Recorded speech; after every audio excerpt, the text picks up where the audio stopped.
غذای خوشمزه و سالم، نه نیاز به گوشت داره نه مرغ، یتیمچه.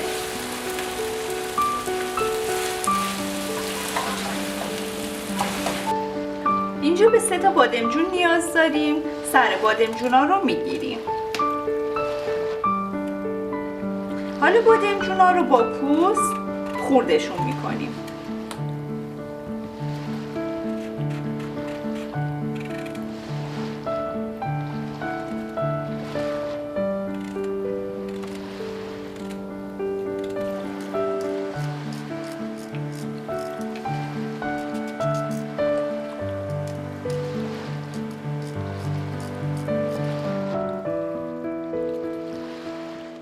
توی تابه یه مقدار روغن میریزیم و یه دونه پیاز نگینی خورد کردیم سرخ میکنیم.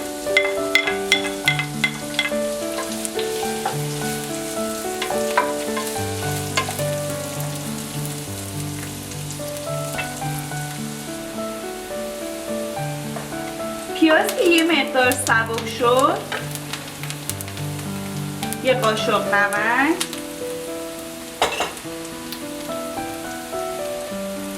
یه قاشق فلفل سیاه و نصف قاشق مرباخوری زردچوبه اضافه میکنیم.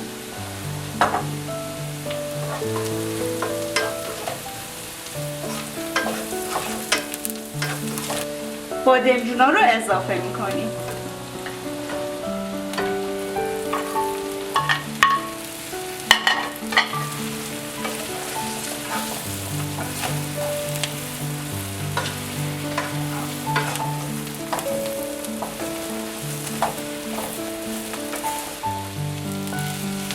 یه مقدار بادمجون و پیاز با هم دیگه تب خوردن. حالا یه دونه سیب زمینی که نگینی خورد کردیم اضافه میکنیم.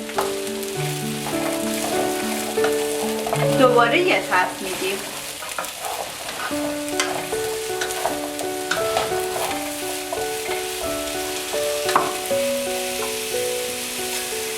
حالا یه دونه فلفل تند خورد میکنم و اضافه میکنم.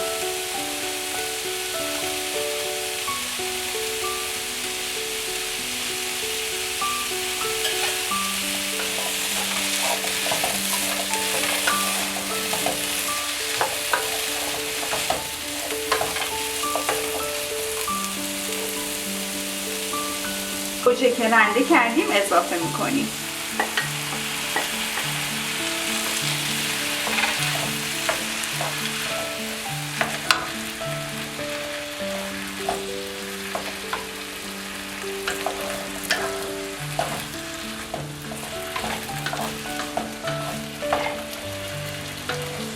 با حرف بالا تف میدیم تا به گوجه ها گرفته بشه.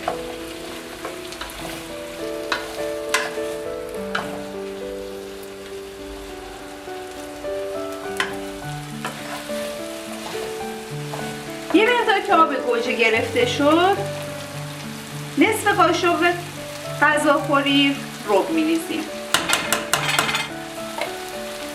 تف میدیم تا حسابی خوش رنگ بشه.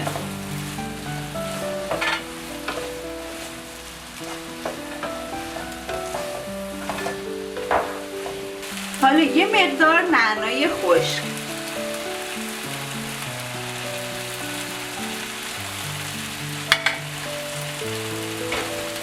و نصف عدد لیمو ترش تازه.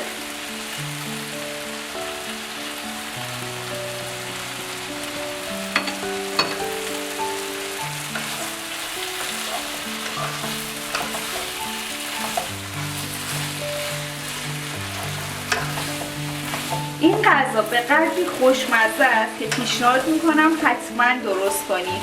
اصلا دیگه نیازی به گوشت و مرغ نداره.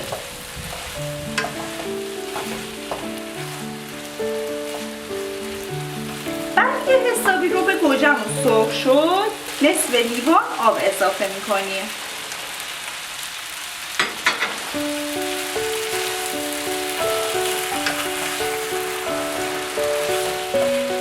بچه تو کامنت ها بهم بگید شما این غذای یتیمچه رو چجوری درست میکنید. ما که با این روش درست میکنیم فوق‌العاده میشه.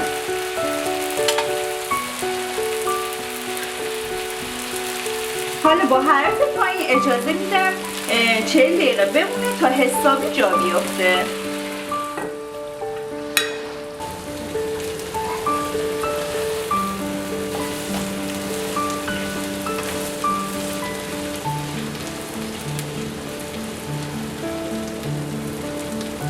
اینم از غذای فوق‌العاده خوشمزه امروز ما. امیدوارم دوست داشته باشی.